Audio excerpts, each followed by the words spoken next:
My comments are more about the direction of the tide rather than the waves on the seashore. I want to give some perspectives from my point of view about the directions that I'm imagining things might be heading in the next 10, 20 years. Mehmet made a comment right at the end.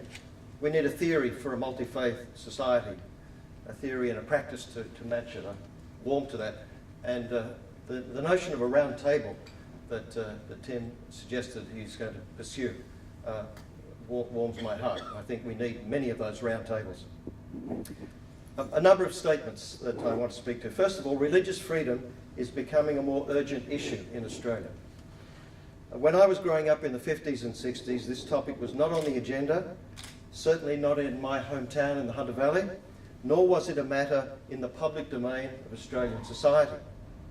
When I was at university in the early 70s, religious freedom was not on the agenda, but the Vietnam War was. By the beginning of the 21st century, religious freedom has become a matter of concern in the public space. Why is this so? I think it's actually quite a difficult and complex issue. First of all, from the perspective of globalisation, we've become increasingly aware that Australia is an island only in a geographical sense. In every other way, we are connected in a global, cosmopolitan world. Australia belongs to a worldwide community, and increasingly the people, the races, the ethnic diversity, the language diversity, and the religious traditions of 7 billion inhabitants on this planet is reflected in microcosm in this country. It's as if Australia is the globe in a little. Globalisation has had a major impact on the religious mix of Australia. So, as Tim said, we are a pluralistic society. Multicultural means multi-faith by definition. Australia's multicultural character is both a consequence of globalisation and a primary feature of this phenomenon. As a result of people movements over the last 150 years, and especially post-World War II, the cultural and ethnic mix of Australia is such that in a global world, Australia has people practicing the religions of the globe. The 2011 census statistics tell the story, and it's already been mentioned, I won't repeat it. But the statistics also tell another emerging story. In 2011, as Tim said, 22% of Australians indicated no religion. Moreover, in the period of October to December 2013, as high as 37% said they had no religion. The environment in which these developments have grown is the one of liberal democratic tradition. And because of the particular makeup of the peoples of Australia, we are a remarkably pluralistic society with regard to race, cultures, languages, and religions. So there's a problem. Recognising this mix, acknowledging it, and appreciating the diversity and the fundamental equality of all peoples of Australia are critical components of our shared goals and ideals in our society. Given the tendency of nation states in the liberal tradition, like Australia, the tendency to minimise internal diversity and maximise external differences for the sake of maintaining some sense of togetherness, we minimise internal diversity. The critical issue for us in Australia is often how to manage a multicultural, multi-faith, and in some sense, secular society. And we might want to have a conversation about secular state and pluralistic society. It might be good to do that later on. The clue is to be found in the now often used phrase, social cohesion. I had an interesting conversation with some people in the public service in relation to this about 6 months ago, who were talking about interfaith dialogue in relation to social cohesion. I said, well, social cohesion, that's not a home run, that's only first base. And they looked at me quite strange. I said, well, the purpose is human flourishing, not social cohesion. They're two very different things. But the language and the rhetoric of our society is about social cohesion. But there's a very good reason why that that is invoked. The emphasis is on management of internal diversity for the purpose of maintaining a socially cohesive state. Given the increasing diversity of religious life in Australia and a growing secularism of a kind, the dictates of social cohesion will require religious freedom in the future, a trend to be reconceived. It is the logic of our context. Secondly, religious freedom is negatively impacted by the political ideal of social cohesion. Underlying the focus on social cohesion is a fundamental puzzle that we have about what holds us together. We don't seem to know anymore what holds us together. Today, human society and its flourishing is interpreted in Australia and in the West in terms of economic value. Modern states provide the legislative environment in which this ideal can be pursued by individuals as the chief end of human life.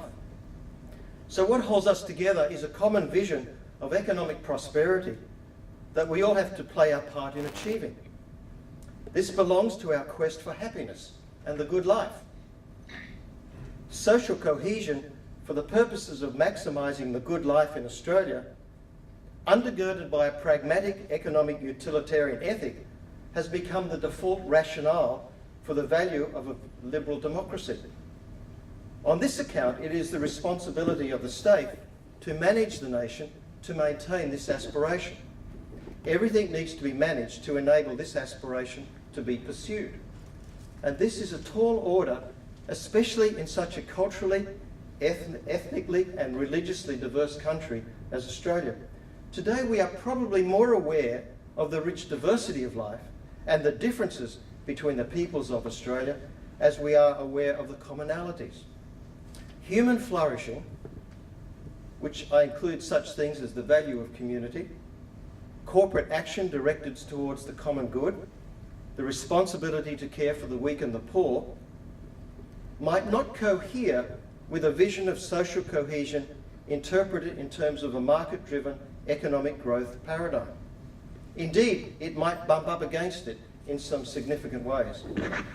What all this does mean, among other things, is that diversity and difference will need to be managed.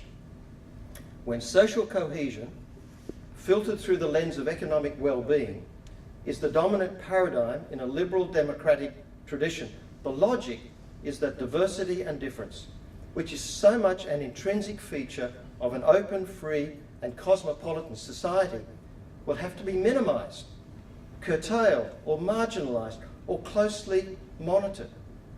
The ideal of social cohesion generates a management regulatory approach by the state to many facets of life, and this includes religion. This is particularly the case when we experience threats to social cohesion which are linked to some elements within religious traditions which are considered dangerous and violent. What Mehmet was talking about, the radicalisation element. And this leads to fear as a prevailing grammar of our political rhetoric in Australia. So my third point, religious freedom is under threat in a global environment of fear and anxiety. The cultural and religious diversity of a nation like Australia does not inoculate us from the anxieties and fears of our times. It does not mean that people do not fear the strange and the different, or associate religious minorities with danger. It does mean that there is a powerful counterweight. And the American philosopher, who I've learnt much from, Martha Nussbaum, refers to fear as the emotion of narcissism. She notes that fear is primitive, being connected to primitive brain processes which humans share with other animals. Of course, fear is valuable and often accurate when it comes to survival and when life is under threat. And that's why I'll have to teach my grandson when he becomes about 2 years old to keep his fingers off the stove. It makes sense. So fear has a certain logic to it. But fear's view of the world is too narrow. Unlike grief or sympathy or compassion, fear is an emotion that screens out the full reality and the genuine worth of other people. It blinds us. When fear is socialised, it is always relentlessly focused on the self and the safety of the self.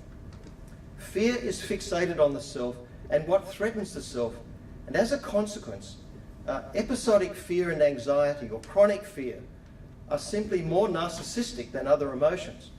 It threatens or prevents love. And Nussbaum concludes that fear is a dimming preoccupation, an intense focus on the self that casts others into darkness. However valuable and indeed essential, it is a genuinely dangerous world. It is also one of life's great dangers, to be fixated on fear of the other. Nussbaum's discussion I have found very helpful in this topic of religious freedom, and I hope to show why, because her discussion of fear and anxiety is developed in the context of what she terms the new religious intolerance, which unfortunately is not difficult to identify and track around the globe. It is associated with what one writer refers to, a terrible phrase, the securitization of religion. The securitization of religion entails rhetorically constructing religion as a direct security threat to the state and presenting it as an issue of supreme priority that needs to be dealt with outside the normal legal and political processes upon which religion is dealt with. Now, this may seem a good distance from current Australian experience. We may have a question about that. Though we ought not to be naive about the fact that there is a powerful philosophy that carries strong popular appeal in the West. This approach regards religion per se, not any particular religion, that religion per se, as responsible for, or at least the underlying reason for much of the violence of the world. And a certain fundamentalist strains in most religious traditions appear to justify this view. But of course, as one person deeply involved in interfaith dialogue remarked to me, religions aren't violent, but human beings certainly are.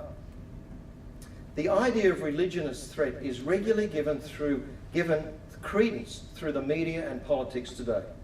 This view trades on the narcissism of fear and anxiety and feeds distorted and violent tendencies already at work in society. So under conditions of diverse cultural and religious mix, in a secular environment often hostile to faith, or at least undermining of it, driven by a powerful economic growth paradigm, within the framework of a liberal democratic tradition that experiences increasing threats to its existence and well-being, it is axiomatic that religion will require stricter management, and this will eventually be experienced as a problem for religious freedom. So, fourth, and then I'll finish up. When religious freedom is reduced to a question of state management of religion, the focus will be on its private value, where its activities are orientated to a consumer spirituality, feeding personal leisure and meaning beyond the public space. In some respects, this statement has good historical precedent. It's already been referred to in the Lockean way of dealing with the question of the terrible religious wars of the 17th century. Following these wars, religion was basically relegated to the private sphere. The fact that it had a public character simply drew attention to an important dimension of the private life of individuals. In other words, there was an inward turn of religion, Christianity in particular, and it has resulted in an increasing disengagement of faith from the public square. And in some sense, this disengagement has been the product from, within my own tradition of Christianity, of a desire to carve out a space via retreat into interiority. In other words, the Christian religion has aided and abetted the gradual control and management of religion by other forces and powers. From another point of view, it is possible to see the secular state as not really that secular at all, but rather a new form of a state-sanctioned religion, where the idol of wealth and growth reigns supreme. The god of the market trumps all other religious voices in the public space. The state and the market are tied together. The original meaning of religion is to be restitched. This provides a new vision for the good life. For governments then, the critical issue is curtailment of the ambit of religion and the relegation of religion, or the encouragement of religion, to live in the private space. The extent that religion is a public affair and differences between religions will necessarily have to be ignored or diminished, and the commonalities will have to be promoted, so insofar as they promote the interests of social cohesion, serving this economic well-being of the state and its people. Clearly, the place of religious dissent, let alone prophetic activity, will be subject to increasing scrutiny. The future for Australia's religious traditions, I think, will be one of increasing management by restrictions of freedoms to the private sphere of our life. This is the logic of a state which is desirous of reasserting its authority over civil society, especially over those religious institutions that seek to articulate an alternative vision of power and truth. And if it is to command the loyalty of its citizens over and above other claims of membership. And this, I take, is what Peter Curti refers to as state liberalism, where the regulation of religion is filtered through values and attitudes that feed off intolerance of religion, or in relation to notions of religious rights, as religious freedoms are inferior rights in relation to other human rights. Religious freedom, therefore, ultimately depends on society valuing religion as part of the social consensus and the exercise of political will to protect religion. From what I've said so far, there is cause for concern on this matter in the coming years. The tide is moving in a certain direction. At one level, religious freedom, as we know, is enshrined in law. The Australian Constitution, section 116, protects religion in the sense of providing a clear space in which religious belief and practice can be expressed.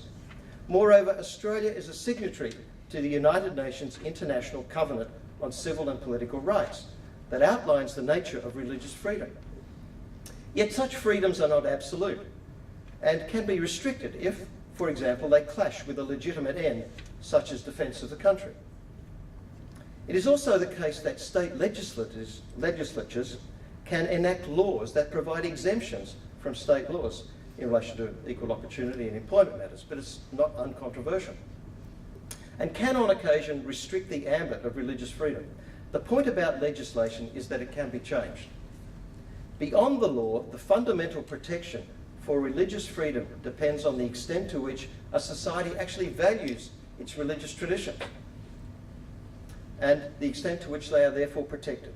Precisely because of the nature of Australian society, the emphasis upon management of diversity and a hierarchical approach to human rights, organised through a secular filter, there will always be, I suspect, be increasing pressure points when it comes to the exercise of religious freedom. So finally, religious freedom challenges, and now I speak as a Christian quite overtly, religious freedom challenges the church to rediscover its own charism, which is embedded in the freedom of the gospel.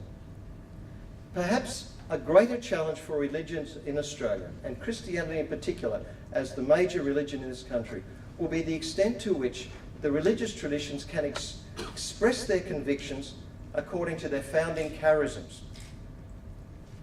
To live freely not only requires permission to express one's religion in the public space, it also requires those religious traditions to find that inner freedom which belongs to their deep-seated charisms, those founding realities that give it life. In other words, how will the religious traditions live out of the best of their traditions for the future is equally significant for us. The pervasive impact of materialism and compromise with values that undermine the goodness of God often severely constrains religious traditions to live joyfully the life of faith. So further, speaking as a Christian in Australia, I think there is a special responsibility for the people of the church to be advocates for the protection of the freedom of minority religious traditions in this country. Thank you.